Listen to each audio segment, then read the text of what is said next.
Just give me right now, right now. Just give me right now, right now. Just give me right now, right now. Just give me right now, right now, right now, right now.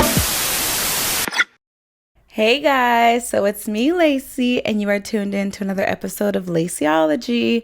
All right, so real quick before we jump in, I just want to let you guys know, if you are listening to this podcast on a podcast streaming source, you can also find this podcast on YouTube because we film it. So all you got to do is just type in LACIEOLOGY in the search on YouTube or go to Lacie and Freshie Productions because this is brought to you by Lacie and Freshie Productions. Hey. All right, so I have one of my favorite people in the whole world. Literally, I love you. It's crazy. Thank you. I know. Likewise, the feeling is very much mutual. I have Hey Mikey from Hey Mikey ATL. If you live in Atlanta, if you're in the community, you know Hey Mikey. Go ahead and just introduce yourself for a second. Well, guys, I am Michael. Everybody my name is Mikey of HeyMikeyATL.com. I'm an Atlanta blogger. I'm an editor at Control Magazine. And I have my own radio show. It's the Hey Mikey Show. You probably see me around town doing different things and events, but mostly I do media, and I recently got into acting a little bit. So I'm here with Miss Lacie Doll and Miss Freshie Official, turning up, answering some questions. Dude, I'm excited for today's topic. This is going to be probably the most informative thing I have done all year. Okay, I know the year just started, but I've done a lot since then. Listen, January felt like a whole year, so I feel you. A lot happened. Happened. Let's jump in. So let's talk about stereotypes of bisexual people in the Black community. So stereotypes of the bisexual community, Black community, well, it's kind of the same stereotypes in all communities. They pretty much feel like you're confused. Yeah. You don't know what you want, or they feel like you're greedy and you're a whore, and that you're just trying to have sex with everybody, and that you need to pick a side. Pick a side. That's what they say. You need to pick a side. That perhaps you're DL, or maybe you were just touched or molested or something like that, and that's why you don't know what it is that you want. Yep. But some people are genuinely, like myself, genuinely attracted to both genders. When did you know that you were bisexual? When I was 5. I was hunching this boy in kindergarten named Cameron, and also at 5, I think maybe a week or something after that, because it was around Valentine's Day. I played with this girl. You show me yours, I'll show you mine. You touch mine, I'll touch yours. So I was 5 doing some stuff. I feel like I always knew. Before I was you know what, I only like women. Because, you go through that period of you feel like you need to somehow please society, right? And traditions. And before I was I just like women. And I would date a woman here and I date a man here. People thought the same thing you just said. And I think it's weird. It's almost kind of fucked up. Because it's it is. What? Or I would be in a relationship with somebody, and they would be like, so you're just going to cheat on me with a woman, or you're going to cheat on me with a man. And I'm just but I'm not, though. Yeah, I've actually had to assure some people that I wouldn't do that. And surprisingly, it's been easier to assure women of that than men that. For me, when I first meet a girl and I'm talking to her, and I let her know within the first conversation of what my sexuality is, because I believe personally that you should not take anybody's choice away from them. Right. If she want to deal with me after the fact, find out that I'm bi, that's great. If she don't, then that's great too. It's going to be somebody else. But I've never had a girl turn me down for being bi. No? What about a guy? Yes. So how did you come out to your family? Ooh, I actually think the opportunity to come out, my brother actually outed me. So I had a laptop in my room. Back in the day, you guys remember Yahoo Messenger? Mm-hmm. So I was in Yahoo Messenger talking to a boy. My brother took my computer and hooked it up to the bigger computer upstairs in the living room and printed out the conversation between me and the guy and showed it to my mother. And she called my father, and my father called me. He said, Michael, he said, you need to come home. He said, everybody knows about you. And I said, knows about what? He said, you and me. He said, we need to talk about this as a family. So got home. As soon as I walked through the door, I asked my youngest brother, his name is Chris. I said, Chris, what happened? He told me what happened. My brother who outed me, his name is Dorian. He was coming down the steps and I hit him in the nose. I split his face in right there. It was just... When did he apologize? How old are you guys? He never apologized. Oh, sorry. He's never apologized. I'm 36 now as of Wednesday, and he is 34. You're an Aquarius? I'm an Aquarius. Oh my gosh, I'm an Aquarius. Hey. Oh my God, I love you. Listen, water bearer power. That's crazy. How old were you? I was 22. When that happened. Wow. So I was kind of like I should have been my senior year of college, but I was slacking up. I was in my junior year of college, and I ended up having to move out because my father and my mother, they were both very devout Christians back then. Not so much now, which is really interesting, but that's another story. Mm-hmm. And they didn't like it. My dad was arguing with me every single day about it. Every single day. Where are you going? Who are you with? What's going on? It was just really bad. And my mother was telling me that I was going to go to hell. You're going to catch AIDS. Right. She blamed herself for it. She said maybe it was because she ate the wrong thing, or she drank the wrong thing, or they have a chemical imbalance, and they both said that they suspected something about me and that I need to go get counseling. And but what they didn't know is that before that I had tried going to counseling, I went to a pastor to try to get some help. I tried talking stuff out with a counselor. I even tried like conversion therapy for a little while, and I sound like I signed myself up for it because I didn't want to have to live that. You know, being black is hard enough. I didn't want to have to be black and bi too. You know. And then boys weren't treating me very nicely. They still don't, but they weren't treating me very nice then either. And I was just like, I don't want to have to deal with this for the rest of my life. Do you feel like because of your platform and because of who you are, you're constantly having to combat the stereotypes of bisexuality in men? Well, not even just so much about sexuality, but just sexuality in men. I feel like women, and I've had discussion with Freshie before, women get to be very fluid with their sexuality. Yeah. A woman can have sex with another woman, sleep with another woman, be in a relationship with a woman, raise a child with another woman, and then she go to a man. It's like that. It's like she never was a lesbian, or she was never in the same sexual relationship, period, or she never experimented. But if a guy does that, if he does anything in the slightest way that might be homoerotic, he's forever labeled as gay. Maybe he was curious and he kissed a guy that said he liked it, or something like that. Or like Tank said, you know, maybe he tried it and he didn't like it. You know, men don't get to do that. And so for me, I guess the stereotypes I try not to perpetuate is that they think that when it comes to being bisexual is just being greedy. You have not and you will not see me with a number of people here and there. My only relationship that you've ever seen me in was with my ex-girlfriend. You guys know her as Bella Marseille. Shout out to Bella. Hey, Bella. It's with her. When it was with guys, you know, I kind of kept that a little bit more secretive because it's just because of how the community is. Yep. People where if they see you with somebody, they don't want you till you have somebody. Then they say, you know, they're in his DMs trying to figure out who he is. They're in my DMs trying to figure out who I am. And I just didn't want to invite that. So when I was in relationship with a guy, I just didn't expose that to the public. But I carry myself, because I can only live in my truth, as somebody who just so happens to like both genders. My sexuality doesn't define me. Yeah. It's not the biggest aspect of me. It's not a lifestyle. It's just my life. I feel like all of you guys, and I'm in my 20s, but like my upper 20s, but I won't say which 20s I'm in. But all the guys that I ever talked to who are open enough to say that they've had experiences with other men and still are able to, you know, marry women and have these lives and be straight men, none of them are black.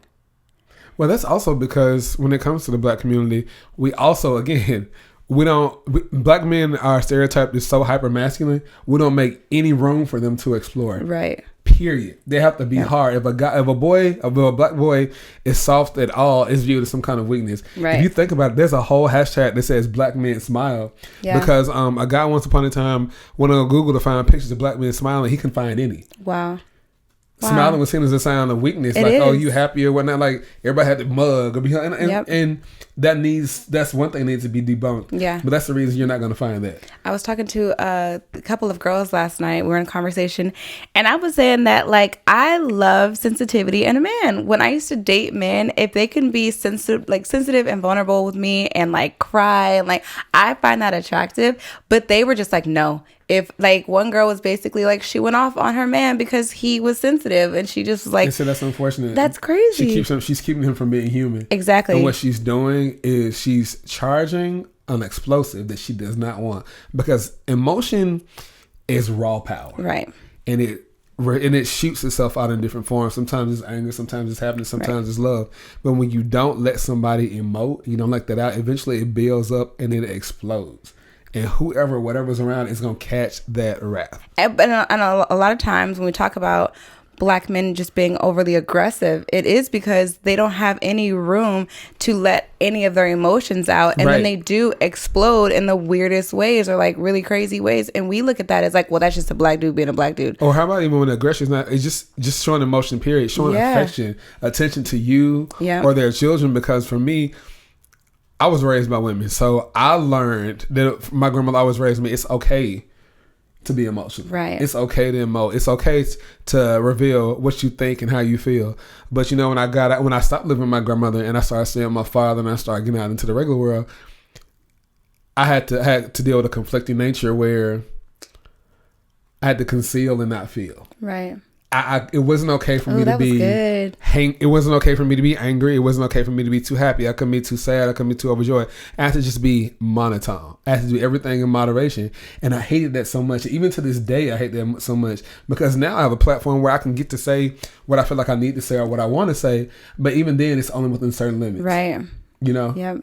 So it's really hard being a man with emotions because people are always saying, oh, you're over emotional, you're overreacting. Well, no, I'm not. Right. A bad situation has happened. Can I just naturally be reacting to it? Do you think that there are a number of men who are straight or who are gay presenting because they feel like society put them in a box, so you have to be this or this, instead of open about their bisexuality? Was that a good question? That's a very good question. And I think so. I think because of the way the human mind works, where it likes to categorize things. Right. Humans like to think the world is very black and white, but it's truly gray. It's an amazing spectrum of colors.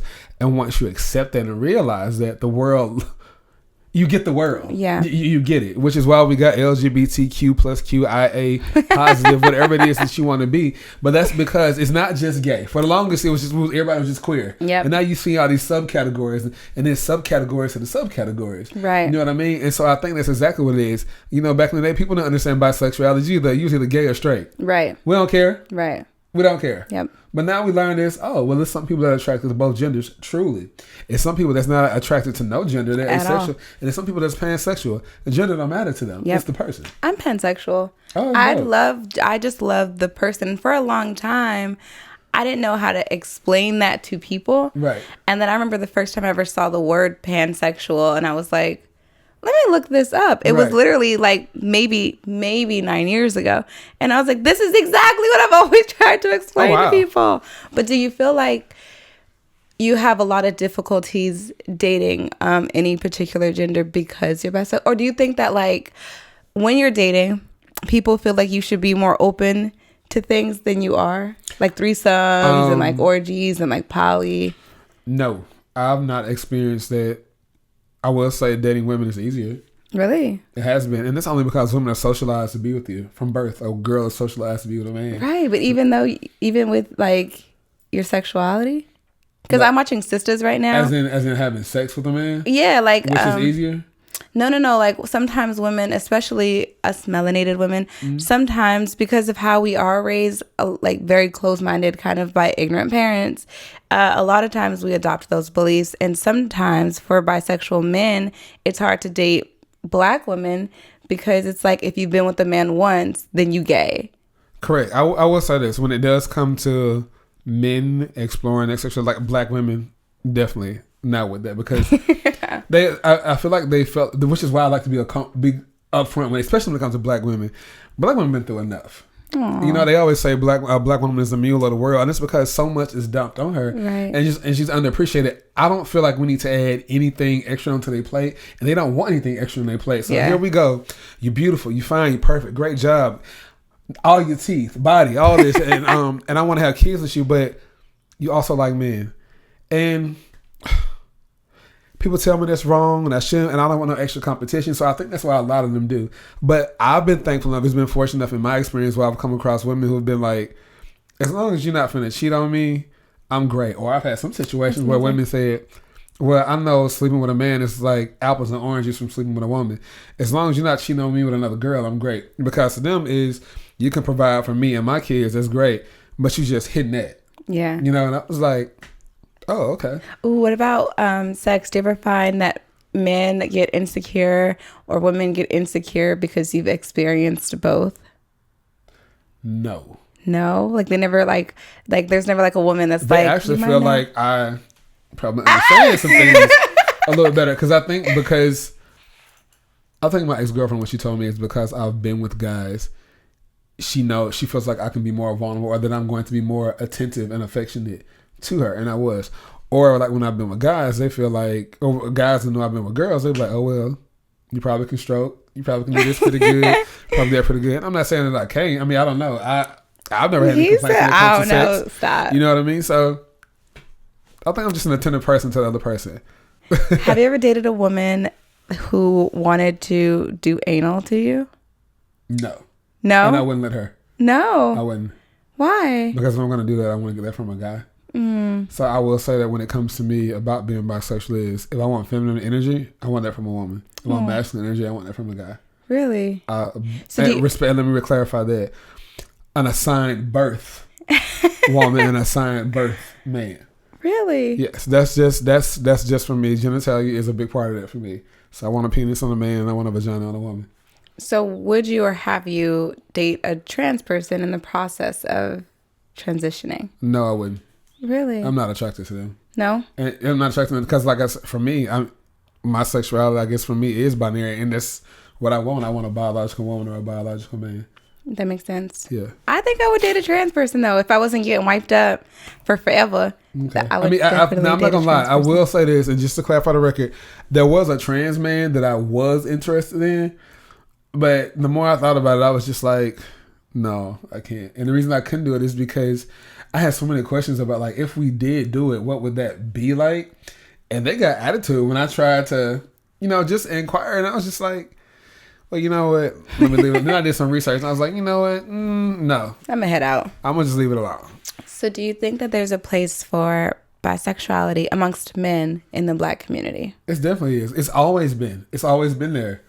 We just don't talk about it. We just don't talk about it. Isn't that crazy? I like growing up, you always have like that uncle that they just call sweet or whatever, but then he'll date women and no one ever talked about it. Right. Or it's not even about whether he was sweet or anything. A lot of them were DL. Yeah. Oh, when they said they was going to hang out with the boys, they really was going out to hang out with the boys and still live lives where they had wives and children and grew old and got married and stuff like that. Have you seen that video, the barbershop video?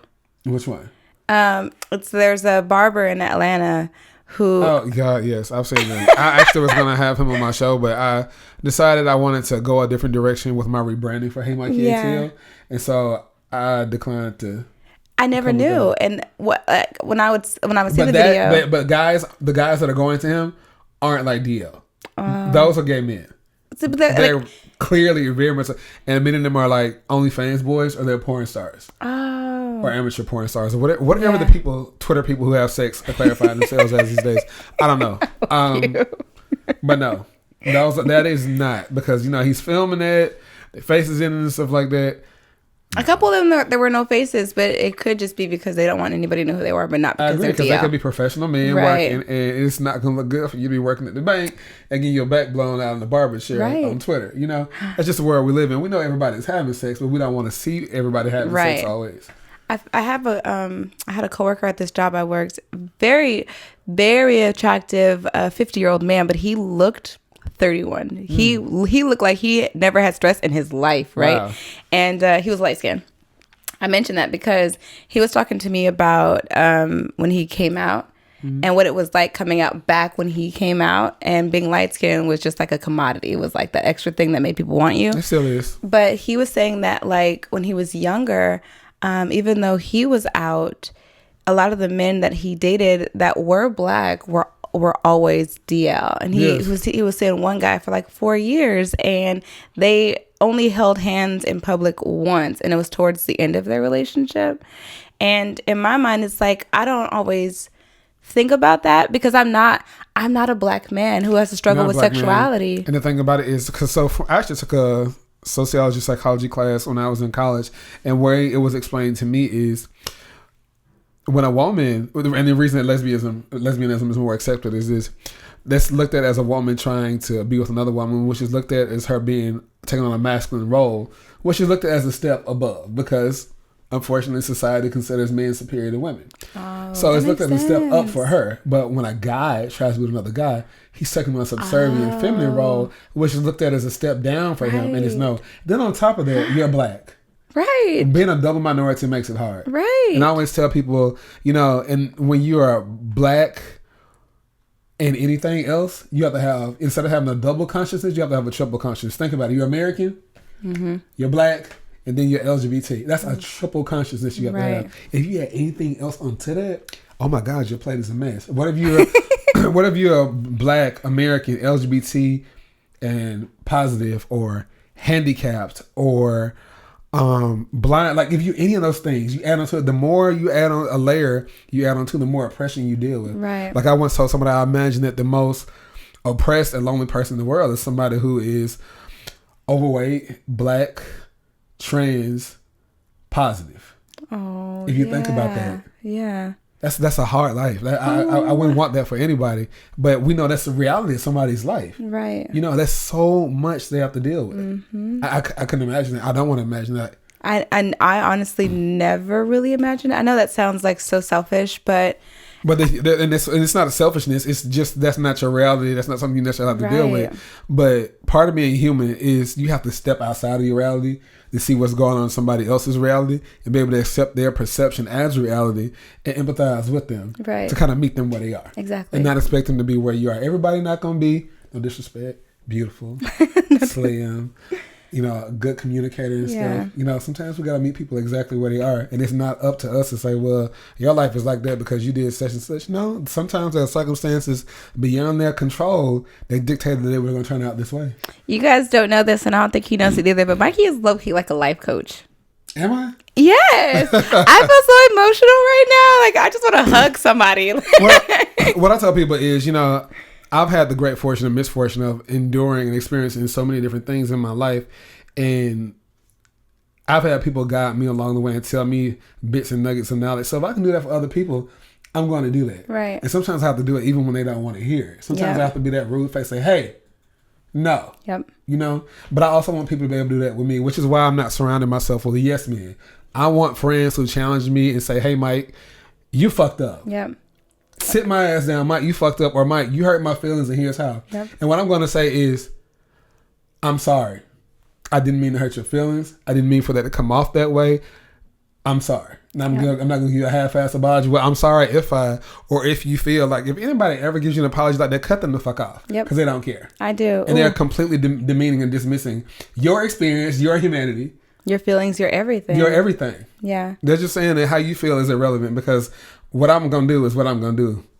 I'm sorry if you're a casualty of that. Yep. And I had a conversation with somebody on one of my other podcasts. We talked about friendship in the Black community, and we don't value it because we do think that people are either going to be there no matter how you treat them, or they're expendable to us. And that's a problem. We've got to stop feeling like friendships are expendable. When you get into a relationship, I get it. You and your new boo need some time together. They actually call that dyadic withdrawal. On average, when a couple gets together, they lose 2 friends apiece. We're almost there, boo. Wow. We've got to get to a point to where, we make time. We find a balance in our life for people who've always been there. Because the thing about it is, friendships tend to outlast relationships. Yeah, that's what we talked about on the podcast. Very much so. So let me ask you, how do you feel like you handle judgment or have handled judgment about your sexuality? Well, what's really interesting is I don't get that judgment quite so much from straight people. But when it comes to gay boys, honestly, I just ignore them. Really? Because what you don't like, somebody else will. Yeah. And if we can't come to a consensus to agree to disagree, then there's a door to my life, you can exit. Kick rocks. Just as quickly as you came in, you can leave. And it's not that you're expendable, it's just that you're not, clearly don't value me. So yeah. When I was younger, I used to always think that every opportunity was like a learning opportunity, and I should be teaching people things, right? But you waste so much of your time trying to teach people you all the time, or your sexuality, because you're not in the room with me while I'm getting down, and you're not in my relationship with me. But when I was younger, I thought that I could combat judgment with teaching people something about. No, you combat judgment with how you live, and how you Right. present yourself. Now I'm just That's like, it. It's a that presentation is passive. right. It's not enough time or place or space in the world for you to try to educate every single Yep. billions of human beings on the planet about Yep. how to deal with you being a black LGBT woman. It's You true. know, It's it's true. just not just by how you live and present yourself. And I've always tried to present myself. Well, I don't try to. I do.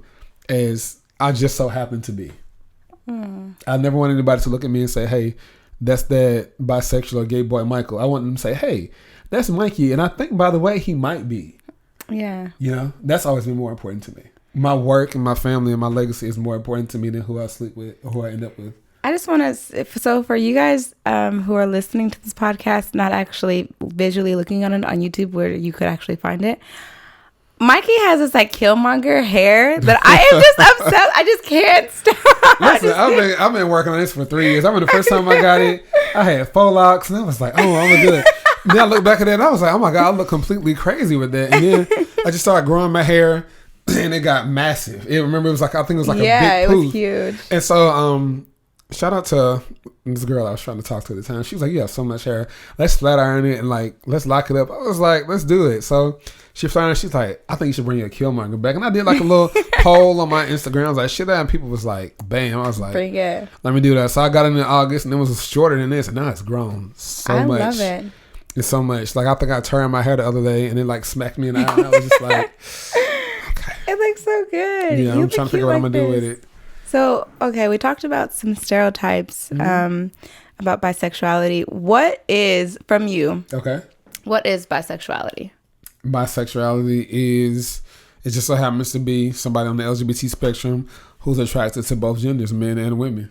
And that's it. That's There's it. no other fluff. No other fluff. Everybody be trying to add the fluff, and there's like, There's no fluff. there's no fluff. It's just it's a subcategory of a category I love it. of human beings. I love you. Thank you. I love No, you this too. is cool. I learned a lot. I don't know if I didn't teach him anything at all, but I learned quite a bit. Well, yeah, you talking know, to here. like I said, I've been blessed with this big brain. It's my it's my ace in the hole. Been able to outthink and outsmart most people around me, because some people make me be like, "Oh, you're a smart motherfucker." You know what I mean? Yeah. So It's true. I love that. that's just what it's been. All right, you guys, that is it. We have talked to Mikey ATL, or Mikey as I like to call him, about bisexuality amongst men. Originally, I said black men, but I feel like men in general handle and deal with a lot of these same issues. What, you got some last words for these people? Live, laugh, love, and create. Take your broken heart and turn it into art in 2020. Make this motherfucking money. That's it. I love that. Take your Yes. broken heart and turn it into art. I Listen. love that. If you see me post that somewhere, don't tag yourself. Yeah. It's what Princess Leia told Meryl Streep. I love it. All right, guys. So this is another episode of LACIOLOGY, and I'm Lacie, and this is Mikey. Hey. Mikey, before we go, where can they find you on social media? You guys can follow me on social media on all platforms at Hey Mikey ATL. That's HeyMikeyATL. Hit me up. I'll follow back. All right. And he has like a lot of intriguing things going on his social media. You guys, I swear to God, you will not ever, ever, ever be bored. You know, sometimes you see a little family. Sometimes you see a little skin. Sometimes you see a little article. I'm about all of it. It's true. Yeah. Thank you for joining me. Thank you for having me. This is dope. I love it. Let me know. I'll come back for another topic. I want to talk to you some more. Just don't make me want to cry, because legit, I really wanted to cry. Oh, don't cry. I love you. I love you too. No tears. So. You guys, thank you guys for tuning in to LACIOLOGY with me, Lacie. Yeah, have a good one. Bye.